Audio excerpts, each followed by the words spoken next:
देखिए बच्चों, कल जो है हमने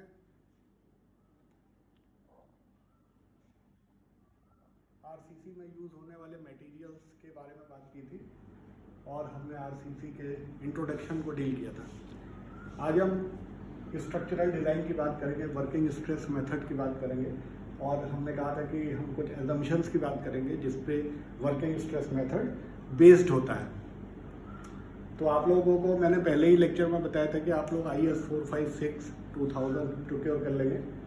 उसके पेज 80 में जाएंगे तो वहाँ पे ये एजम्पशंस लिखे हुए हैं। इन एजम्पशंस को हम फिर से डिस्कस करेंगे। यहाँ पे आप लोगों ने पढ़ा होगा। देखिए, एक चीज़ मैंने पिछले लेक्चर में बनाई थी, at any cross section plane section remain before bending remain plane after bending. इसका मतलब ये हुआ कि किसी भी क्रॉस सेक्शन में जब बीम में लोडिंग होती है तो जो सेक्शन बेंडिंग से पहले प्लेन होते हैं वो बेंडिंग के बाद भी प्लेन होते हैं। कल मैंने आपको एग्जांपल देके पूरा बीम देख के बताया था कि इसका मतलब क्या होता है। इसका मतलब ये होता है कि यदि ये बीम इस तरीके से बेंड होती है, ये ओरिजिनल बीम थी जिसका एक क्रॉस सेक्शन हम AB लेते हैं, तो होता क्या है, ये जब बेंड होती है तो ये प्लेन इस तरीके से हो जाता है। तो अगर ये तल है, अगर ये माने कि ये अलग अलग पतले पतले फाइबर से मिलके बना हुआ है, पतले पतले रेशों से मिलके बना है, तो देखिए इस सेक्शन में रेशा आ रहा होगा, एक रेशा, दो रेशा, तीन रेशा, इस तरीके से रेशे आ रहे होंगे। तो अगर हम यहाँ पे डॉट बना दें, 1 2 3 मार्क कर दें, तो जब ये बीम बेंड होगी तो ये 1 2 3 आपको इसी प्लेन पे मिलेंगे। ये नहीं मिलेंगे कि 1 इधर चला गया, 2 इधर चला गया, 3 इधर चला गया। इसका मतलब ये है कि इस बीम के जो फाइबर्स हैं वो यूनिफॉर्म ढंग से या तो उनकी लेंथ बढ़ रही है या घट रही है। और इसका दूसरा मतलब सिंपल शब्दों में ये होता है, जो पिछले लेक्चर में हमने डिस्कस किया था कि न्यूट्रल एक्सिस के ऊपर क्या होगा, कंप्रेशन। ये न्यूट्रल एक्सिस है। यदि कंप्रेशन को हम इस तरफ दिखा रहे हैं तो ये कंप्रेशन स्ट्रेन होगा, और नीचे की ओर क्या होगा, टेंशन होगा न्यूट्रल एक्सिस के नीचे। और ये स्ट्रेन डायग्राम है। यहाँ पे अगर हम कहें कंप्रेशन स्ट्रेन है, जिसको हम कह लें सिग्मा C, और इसको कह लें टेंशन स्ट्रेन है, टेंसाइल स्ट्रेन है सिग्मा T। तो ये सिग्मा T और सिग्मा C जो है ये एक स्ट्रेट लाइन से, इप्सिलॉन है, सॉरी सिग्मा नहीं, इप्सिलॉन C और इप्सिलॉन T, ये एक स्ट्रेट लाइन से ज्वाइन हो रहा है। तो plane section that remain plane before bending remains plane after bending का मतलब क्या होता है कि बॉडी के अंदर जो स्ट्रेन है वो यूनिफॉर्म हो रहा है, या स्ट्रेन डायग्राम एक स्ट्रेट लाइन है। ये कब मानते हैं, जब हम इलास्टिक थ्योरी मानते हैं। तो इलास्टिक थ्योरी का सबसे बड़ा एडवांटेज ये हो जाता है कि हमें स्ट्रेन डायग्राम एक लीनियर रिलेशनशिप मिल जाती है। क्योंकि इलास्टिक डिजाइन पर हम ये भी मानते हैं कि हम स्ट्रेट लाइन स्ट्रेस और स्ट्रेन का बिहेवियर मानते हैं, इसलिए स्ट्रेस डायग्राम भी एक स्ट्रेट लाइन हो जाता है, जिससे हमारे कैलकुलेशंस काफ़ी इजी हो जाते हैं। दूसरा एक इम्पॉर्टेंट देखिए एजम्पशन है, tensile stresses are taken by steel and not by concrete. एक चीज़ हमने डिस्कस की थी कल के लेक्चर में कि जो कंक्रीट होती है it is very weak in taking the tensions. तो हमने ये भी बताया था कि टेंसाइल स्ट्रेस, अगर हम फ्लेक्चर की बात करें, बीम में जब बेंड होता है, देखिए टेंशन दो तरीके से होता है, या कंप्रेशन भी दो तरीके से होता है। एक तो हम किसी चीज़ को डायरेक्ट फोर्स लगा के कंप्रेस करें या डायरेक्ट फोर्स लगा के खींचें। दूसरा होता है जो बीम में होता है, जो बेंडिंग के कारण होता है। बेंडिंग के कारण क्या है, अगर इस तरह से बेंडिंग हो रही है तो बॉटम में क्या हो रहा है, टेंशन डेवलप हो रहा है। ये टेंशन किस वजह से हो रहा है, बेंडिंग की वजह से हो रहा है। इस कंडीशन को फ्लेक्चर बोलते हैं। इसी तरह अगर ऊपर हो रहा है, कंप्रेशन डेवलप हो रहा है, तो किस वजह से हो रहा है, बेंडिंग की वजह से हो रहा है। तो जो टेंसाइल स्ट्रेसेस है, अगर हम बेंडिंग की बात करें तो वो ये मानी जाती है कि स्टील कितनी लेते हैं, कंक्रीट कितना देता है, 0.7 रूट FCK। ये कल हमने डिस्कस किया था। लेकिन यहाँ पे IS कोड हमसे कहता है कि आप कंक्रीट की टेंसाइल स्ट्रेस को निग्लेक्ट करेंगे और ये मानेंगे कि सारा का सारा जो स्ट्रेस है वो किसने लेना है, स्टील ने बियर करना।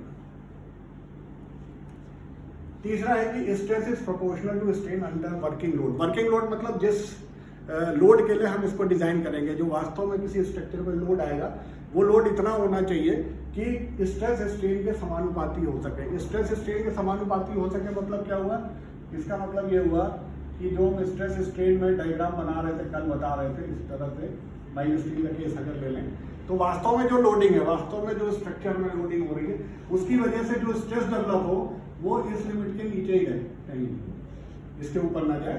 तो जो भी स्ट्रेस उसमें डेवलप होगी वो स्ट्रेन के समानुपाती होगी। एक चीज हमने और कल डिस्कस की थी, जैसे कहा था मॉड्यूलर रेशियो एम के लिए हमने कहा था, कल डिस्कस किया था कि एम का मान कितना होता है। ये दो मॉड्यूलर रेशियो का जो इलास्टिसिटी का रेशियो होता है ES अपॉन EC, मतलब modulus of elasticity of steel and modulus of elasticity of concrete के रेशियो को क्या कहते हैं, मॉडुलर रेशियो कहते हैं। IS कोड ये मानता है कि ये मॉडुलर रेशियो दो इलास्टिसिटी का रेशियो है। एक चीज हमने और डिस्कस की थी कल कि जो ES होता है वो 2 × 10⁵ न्यूटन पर mm स्क्वायर होता है, और EC को हमने बताया था 5000 √ FCK होता है। लेकिन हमने ये भी बताया था कि ये मॉडुलस जो है ये शॉर्ट टर्म मॉडुलस होता है, और वास्तव में जो मॉडुलस होता है वो थोड़ा चेंज होता है, वेरी करता है, और इस चीज पे डिपेंड करता है कि स्ट्रक्चर पे लॉन्ग टर्म लोडिंग क्या हो रही है। तो IS कोड ने वर्किंग स्ट्रेस मेथड के लिए ये बताया है कि ठीक है, हम ये चीज मॉडुलर रेशियो समझ जरूर रहे हैं, लेकिन वास्तव में जो m की वैल्यू हम निकालेंगे वो कैसे निकालेंगे, 280 डिवाइडेड बाई 3 सिग्मा CBC, ये फॉर्मूला दिया। तो m को हम ऐसे नहीं निकालेंगे, m को हम निकालेंगे 280 divided by 3 sigma CBC। But modular ratio का जो कंसेप्ट है वो हम ऐसे ही समझेंगे कि it is the ratio of modulus of elasticity of the two materials. जो कंपोजिट मटेरियल हमारा RCC बना है, इसमें दो कंपोनेंट है, एक कंक्रीट और एक स्टील। तो स्टील और कंक्रीट के जो मॉडुलस ऑफ इलास्टिसिटी है, इसके रेशियो को हम मॉडुलर रेशियो बोलेंगे, लेकिन इसकी वैल्यू जो है हम 280 डिवाइडेड बाई 3 सिग्मा CBC से लेंगे। अब देखिए IS कोड 2456/2000 में पेज 81 में देखिएगा, परमिसिबल स्ट्रेसेस इन कंक्रीट दी हुई है। देखिए पहले मैं वो वैल्यू डिस्कस कर रहा हूँ जो हमारी आते जाएंगी, जैसे जैसे हम आगे चैप्टर में बढ़ते जाएंगे तो इस कोड में और भी वैल्यूज है इसी टेबल में, वो हम आगे डिस्कस करते जाएंगे। तो देखिए परमिसिबल स्ट्रेसेस इन कंक्रीट, मतलब कंक्रीट में कौन कौन सी स्ट्रेसेस डेवलप हो सकती है। एक तो हो सकती है डायरेक्ट कंप्रेशन, कंक्रीट जो है कंप्रेशन लेने में स्ट्रांग होती है।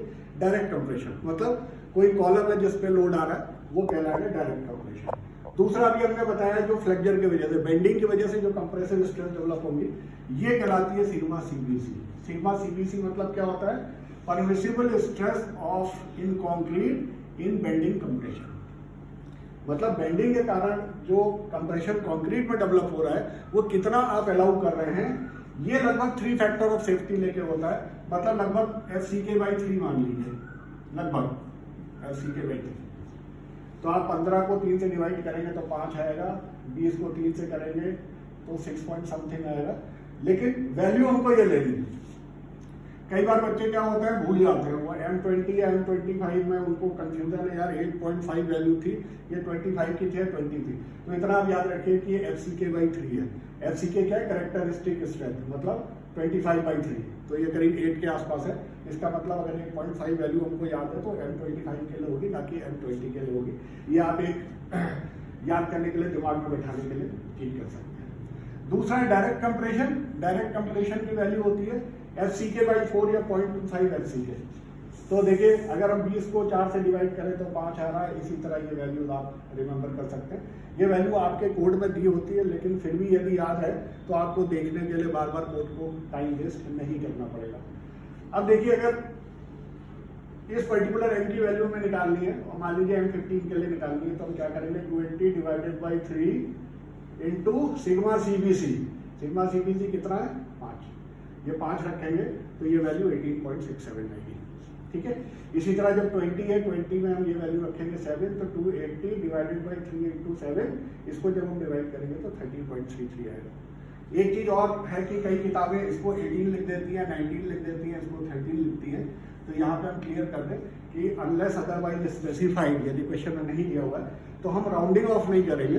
राउंडिंग ऑफ कोड हमें परमिट नहीं करता, और हम इसको पूरी की पूरी वैल्यू ले लेंगे।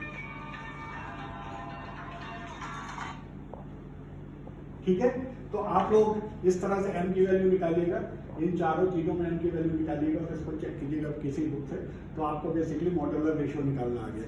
एक चीज और देखिए कि यहाँ पे देखते लग रहा है कि 280 और 3 और सिग्मा CBC है, ये सारी स्ट्रेसेस की वैल्यू किसमें है। मैंने पहले लेक्चर में बताया था कि ये MPa में है, मेगा पास्कल में है, अर्थात न्यूटन पर mm स्क्वायर में। सारी की सारी वैल्यू न्यूटन पर mm स्क्वायर में। हमको एक क्षण ये देख के लग सकता है कि यार सिग्मा सीबी से आ रहा है, इसकी कोई यूनिट होगी, लेकिन मॉडुलर रेशियो बाई कंसेप्ट क्या होता है, दो मॉडुलस ऑफ इलास्टिसिटी का रेशियो होता है, इसलिए इसकी कोई यूनिट नहीं होगी, ये यूनिट्रेस नंबर है, इसकी कोई विमा नहीं है, कोई डायमेंशन नहीं है, ठीक है। तो ये हमने देख लिया कि परमिसिबल स्ट्रेसेस कंक्रीट में हम क्या क्या लेंगे अगर बेंडिंग का केस है तो, और डायरेक्ट कंप्रेशन का केस है तो। अब बात आता है, चूंकि हमारा ये सेकंड वाला एजम्पशन कह रहा है कि tensile stresses are entirely taken by steel not by concrete, तो हम ये भी देखना चाहेंगे कि स्टील वास्तव में कितनी स्ट्रेसेस ले रहा है। तो स्टील में हमने दो चीजें देखी, दो स्टील हम देख रहे हैं, एक माइल्ड स्टील देख रहे हैं जिसको Fe215 बोलते हैं, और एक high strength high yield strength deformed steel जिसको हम Fe415 या Fe500 बोलते हैं। तो देखिए जो माइल्ड स्टील और high strength deformed steel Fe415 तो एग्जाम्पल मैं लेके चल रहा हूँ, आप कोड में देखेंगे तो और भी एक मीडियम टेंसाइल स्ट्रेस दिया है, Fe500 भी दिया है। ये क्या है, allowable tensile stress in steel, मतलब स्टील में कितनी टेंसाइल स्ट्रेस अलाउ है।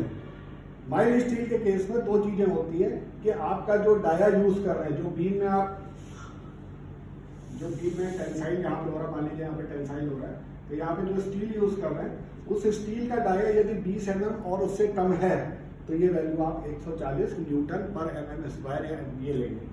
और अगर ये डाया ग्रेटर देन 20 है, देखिए 20 mm है तो भी आप 140 ही लेंगे, अगर 20 mm से ज्यादा है तो ये वैल्यू आप सिग्मा ST की कितनी लेंगे, 130 न्यूटन पर mm स्क्वायर लेंगे।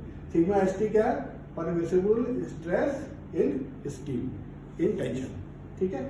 ये लगभग जो होती है ये 0.55 FY के आसपास, स्टील के केस में लगभग 1.78 से लेकर 1.8 तक फैक्टर ऑफ सेफ्टी लेते हैं, तो लगभग 0.55 FY क्या है, ये 250 है। FY या FCK क्या है, मैंने कल बताया था, कैरेक्टरिस्टिक स्ट्रेंथ है। कैरेक्टरिस्टिक स्ट्रेंथ वो स्ट्रेंथ होती है जिसकी होने की प्रोबेबिलिटी 95% या उससे अधिक होती है। अगर ये Fe415 है तो ये वैल्यू आपकी कितनी आती है, चाहे आपका 20 mm का डाया हो चाहे 20 mm से ज्यादा हो, ये आप 230 न्यूटन पर mm स्क्वायर ही लेंगे। सिग्मा SC ये है, कभी कभी ऐसा होता है कि जैसे हमने कोई कॉलम है उसमें सरिया डाल रखे हैं, तो वहां पे जो सरिया है वो कंप्रेशन ले रही है, तो स्टील क्या होता है, टेंसाइल भी लेता है कंप्रेशन भी लेता है। तो बीम के केस में ये ज्यादातर टेंसाइल लेता है और कॉलम के केस में कंप्रेशन भी लेता है। तो अगर हम ये देखें कि permissible stress in steel, S मतलब स्टील, C मतलब कंप्रेशन, अगर हम स्टील कंप्रेशन कितनी स्ट्रेस ले रहा है ये देखें तो ये 130 होती है किस केस में, Fe250 के केस में, और high strength deform by steel में कितनी होती है, 190 होती है। तो ये कुछ स्ट्रेसेस हैं और जो असम्पशंस हैं जो हमको हमारे दिमाग में कंठस्थ होने चाहिए, हमको याद होने चाहिए, जो आगे हमारे काम आएंगे।